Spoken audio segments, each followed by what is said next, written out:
Wesley, a gente está vivendo um momento em que se evidencia muito a saúde mental das pessoas num período pós-pandemia, né? Uhum. Ansiedade, depressão, situações comportamentais que já eram evidentes ficaram muito mais evidentes no pós-pandemia, né? E a gente vive também uma aceleração muito grande num período de transformação da sociedade, em que as pessoas não se sentem com tempo o suficiente para executar as próprias tarefas, para dar conta das demandas que existem em torno de si.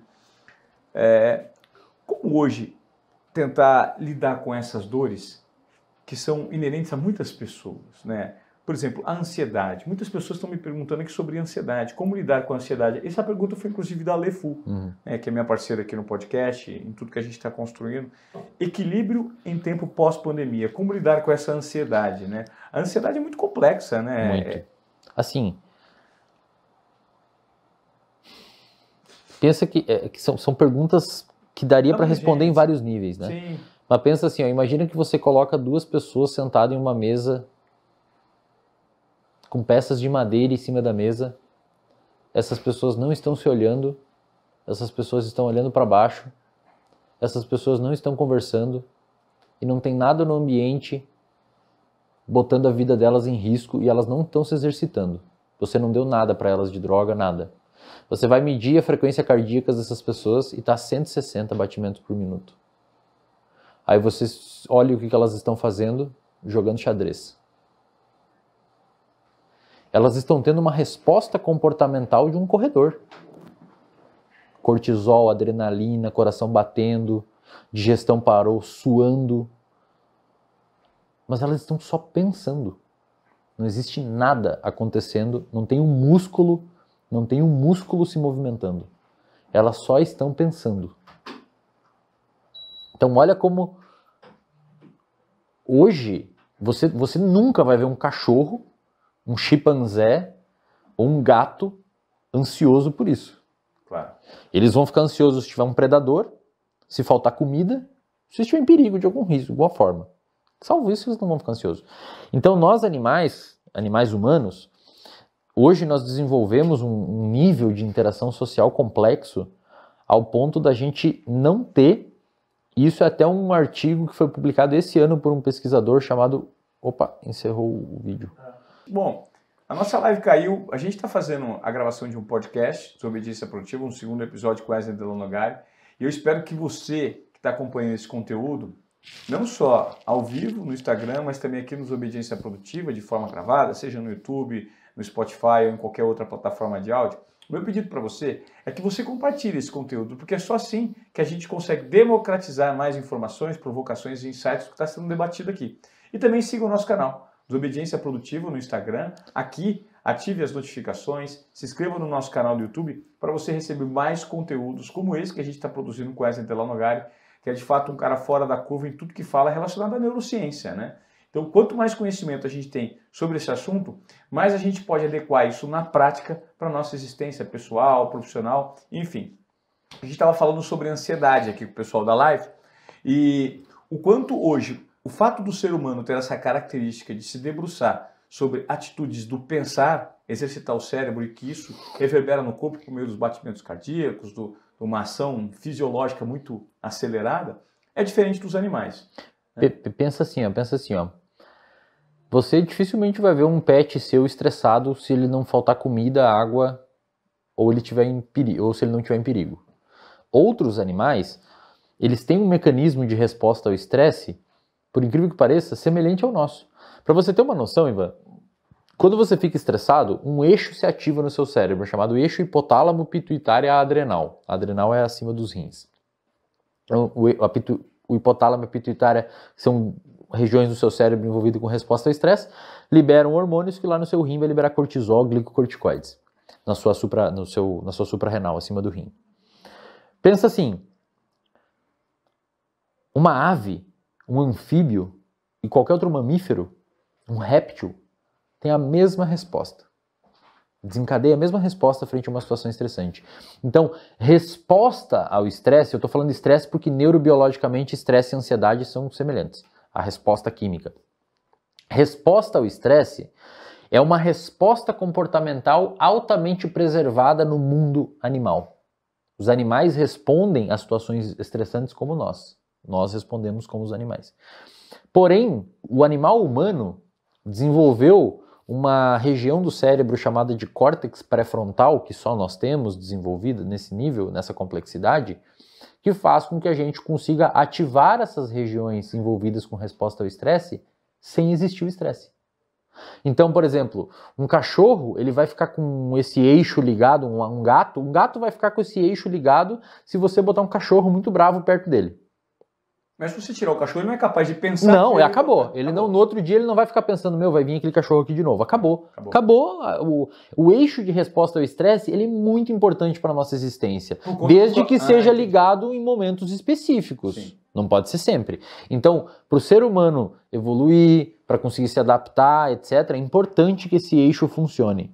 O problema é que a gente conseguiu desenvolver tanto o nosso cérebro em algumas regiões específicas que permite que a gente crie cenários na nossa cabeça e esse eixo é sensível a essa criação de cenários. Então você fica pensando lá na reunião que você tem mês que vem, ou se o seu fornecedor vai entregar aquele produto porque teve não sei o que, teve greve de caminhoneiro e não sabe se ele vai chegar. Você cria uma série de cenários que não existem na vida real ainda e o seu eixo de resposta ao estresse libera estresse como se tivesse um leão no seu lado. E cara... Isso é tudo também responsável. Isso é o ônus do córtex pré-frontal.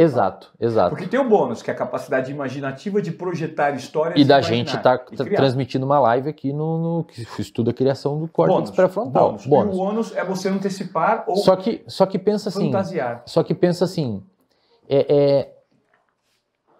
a evolução, o ambiente, ele continua. E agora, isso que eu vou falar, cara, pode ser que soe bastante pejorativo se vocês não levar em consideração o contexto do que a gente está falando aqui, tá, pessoal?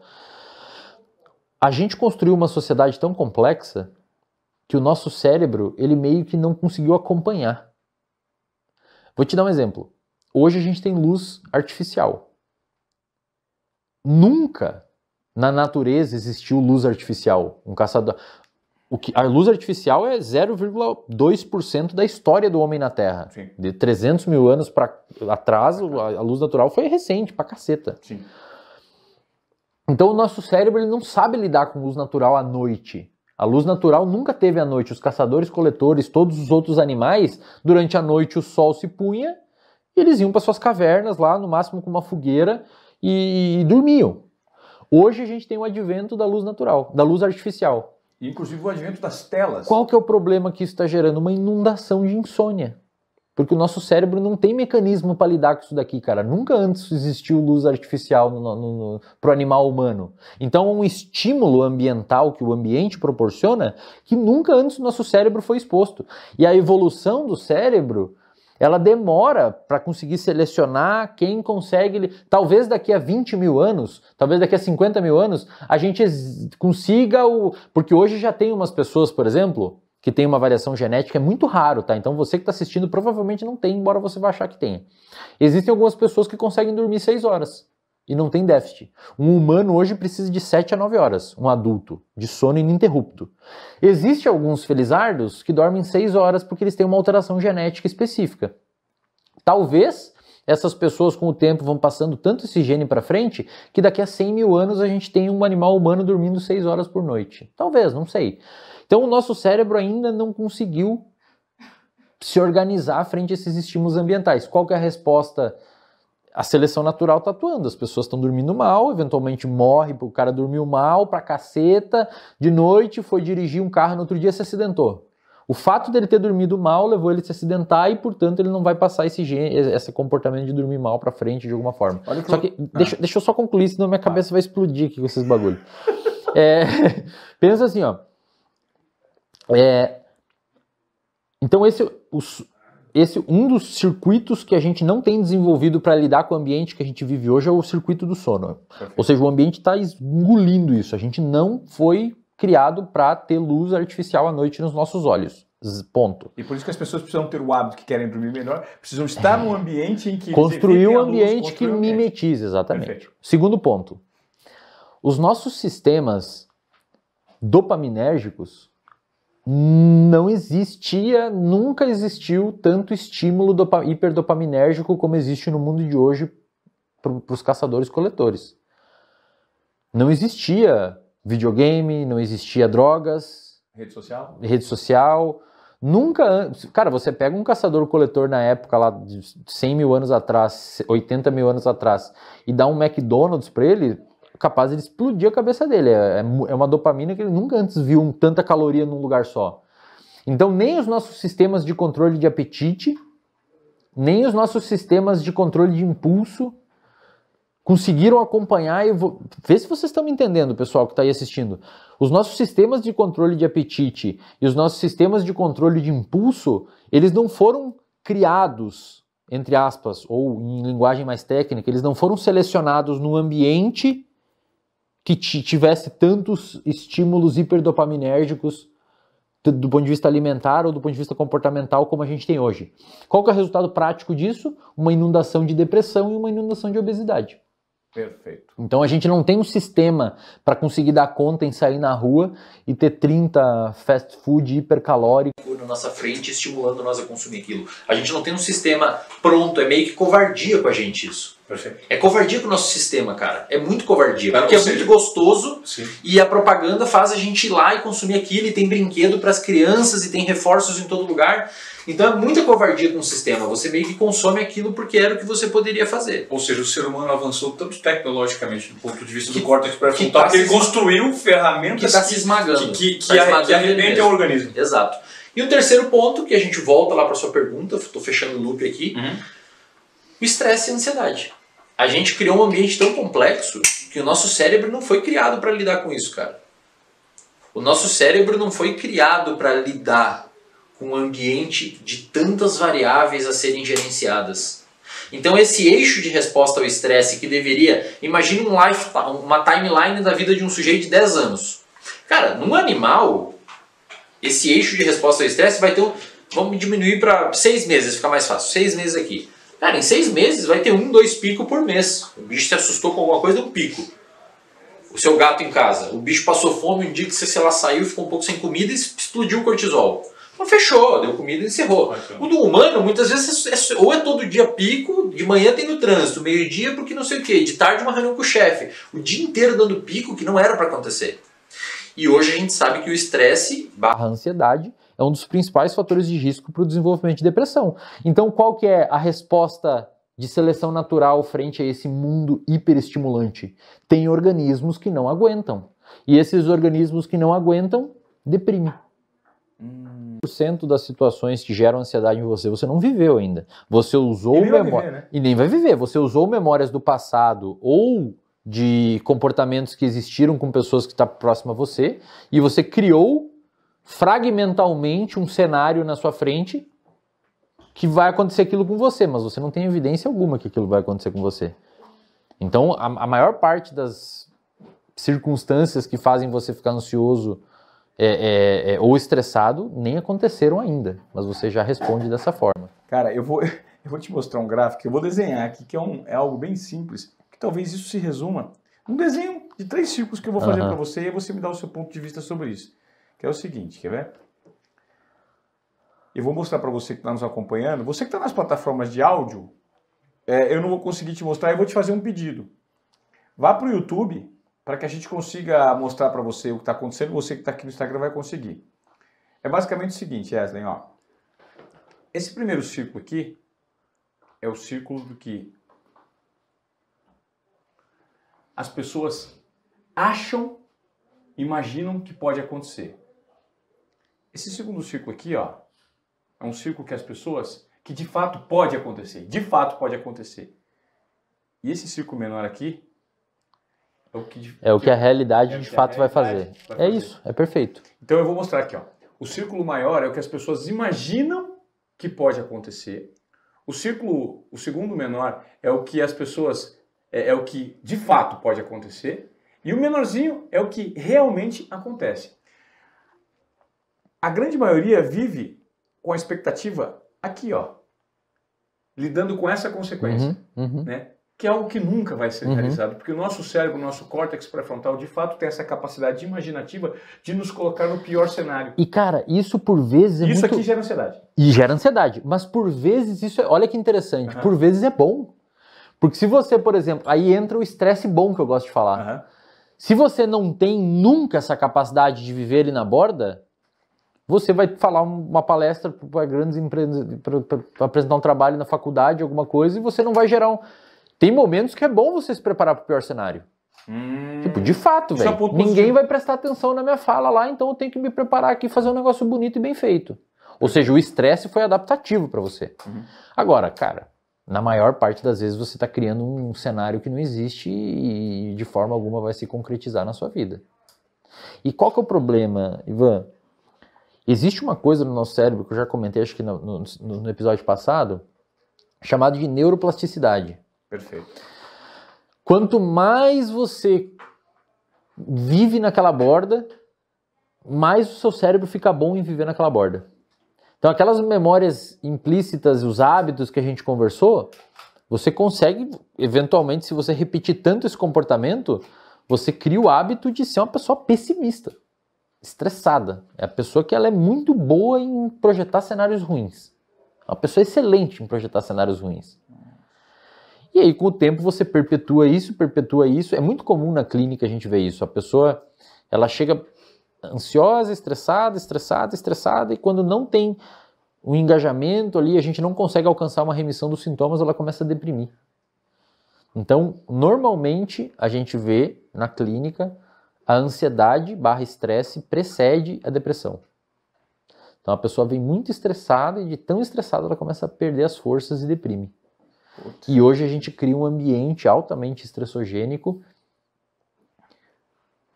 E aí uma outra coisa, é muito braço, mas assim, o estresse, ele é relativamente subjetivo. Se você interpreta aquela situação como estressante, não é que se você interpreta, se você vê, se você percebe aquela situação como estressante, ela tem mais efeitos deletérios em você do que se você percebe aquilo como um desafio ou como uma coisa a ser vencida. Então, é meio baseado no que você já entende como enfrentamento daquela experiência que está por vir. É por isso que se você cresceu num ambiente onde, desafios são importantes, vai lá. Tem uma outra questão chamada inoculação ao estresse também, que se você se estressou um pouco na sua infância ou na adolescência, isso meio que protege você contra estressores subsequentes, como se você ficasse vacinado contra o estresse. Ou já criasse um repertório de experiências Exato. Que te previne sabe esse eixo, estresse futuro. Sabe esse eixo que libera glicocorticoides, o eixo hipotálamo pituitário adrenal, que é o eixo do estresse? Tem um trabalho que saiu na PNAS, uma das melhores revistas científicas do planeta, muito boa revista, só publica lá artigo de excelência. O que eles pegaram? Eles pegaram filhotes de chimpanzé, dividiram em dois grupos. Um grupo eles fizeram uma privação materna controlada, então, sei lá, eles tiravam o bichinho da mãe por um tempo específico e deixavam ele vivendo no meio de outros bichinhos. Seria mais ou menos como um filho que vai para a escola, fica longe dos pais. Chora, não quero ir para a escola, fica longe dos pais. Inventa dor de barriga para ficar em casa, inventa dor de cabeça para não ir para a escola, mas vai. Então, cara, o filho que chora para ficar em casa porque quer ficar com a mãe no primeiro dia de aula e você força ele à escola, você está submetendo ele a um estresse. Claro. Tá? E outro grupo eles deixaram com a mãe. Então não se submeteu a esse estresse. Na idade adulta, quando você submete esses dois chimpanzés, quando já adultos, a estresse social, ter que lidar com uma situação, aquele que se estressou lá na infância lida melhor e libera menos cortisol, ou seja, não foi estressante para ele. Fisiologicamente falando, você tem que agredir mais ele, não agredir fisicamente, mas submeter ele a estressores maiores para conseguir liberar a mesma quantidade de cortisol do que o animalzinho que foi mimado demais na infância. Cara, o mimado demais na infância não sabe lidar com nada, velho. Você larga o cara aqui agora e fala assim, você tem que ir até a rodoviária de ônibus. O cara ele não sabe. Tipo, não tem repertório. Como assim? Normalmente tinha um carro aqui que vinha me buscar, meus pais mandavam o carro. O cara não cria repertório de enfrentamento. Agora a pessoa que meio que sofreu umas porradinhas, mas não pode ser muito. É uma linha tênue de estresse, não pode ser pouco, mas não pode ser muito. Então existe E aí esses estressores, botar na escola, o filho não quer, bota na lutinha, bota na natação, tem que lidar, tem que conversar, tem uma leve competição envolvida. É basicamente, trazendo para um exemplo que a gente até discutiu, eu com 14 anos comecei a trabalhar num ambiente estressante, para a idade, para o nível de responsabilidade que eu tinha, que era o operador de som de uma rádio, tocar uma rádio sozinha, né? com pouco conhecimento, pouca vivência, mas a pressão estava instalada e isso foi uma alternativa ao bullying que eu sofria por conta da falta de desenvolvimento hormonal que me fez ser excluído dos times de escola, das rodas sociais, e eu encontrei como uma válvula de escape me submeter a uma pressão num outro ambiente que me dava uma oportunidade. E se eu performasse ali, eu conseguia, de certa forma, me inserir novamente em um grupo. E isso me deu uma bagagem para que eu, submetido à pressão, por exemplo, de falar em público, ao vivo, para grandes pessoas, fosse uma zona de conforto. E olha o que você virou, um comunicador que trabalhou na Globo e hoje lida muito bem em situações de estresse. Porque um comportamento seu que foi modulado lá de trás. Perfeito. Então é isso, cara. Hoje a gente quando você olha para uma pessoa hoje, você está olhando para o histórico de experiências que ela teve. Se você soltou uma frase essa semana, eu acho, né? Quando você está olhando para uma pessoa de sucesso hoje, você está olhando para o passado dela. Isso. Isso é maravilhoso. Essa frase me marcou. Quando você olha para um perfil hoje que tem muito impacto na sociedade, você está olhando para o que ela construiu, não é para ela hoje. Cara, ela é resultado das experiências vividas do ambiente que mudou. Exato, cara. E aí muitas vezes você olha aquilo e você pensa, cara, mas sei lá, faz o que você quiser. Teve sorte, teve sei lá o quê, só porque teve um padrinho, só porque... Cara, muitas vezes sim, mas velho, a pessoa ela fez, ela construiu, ela moldou, ela se organizou, ela desenvolveu e chegou onde chegou. Hoje você vê o jeito do comportamento dela, às vezes trabalha menos, não trabalha tanto, mas cara, você tá vendo hoje, você não tá... Quando você olha para uma pessoa hoje, você não pode olhar para ela hoje, você tem que olhar para 20 anos antes. O que essa pessoa foi submetida de experiências que moldou o comportamento dela hoje. Então você vê, por exemplo, o Michael Phelps nadando hoje, você olha para o histórico dele. Sim. Não é? Hoje é uma consequência do que ele fez.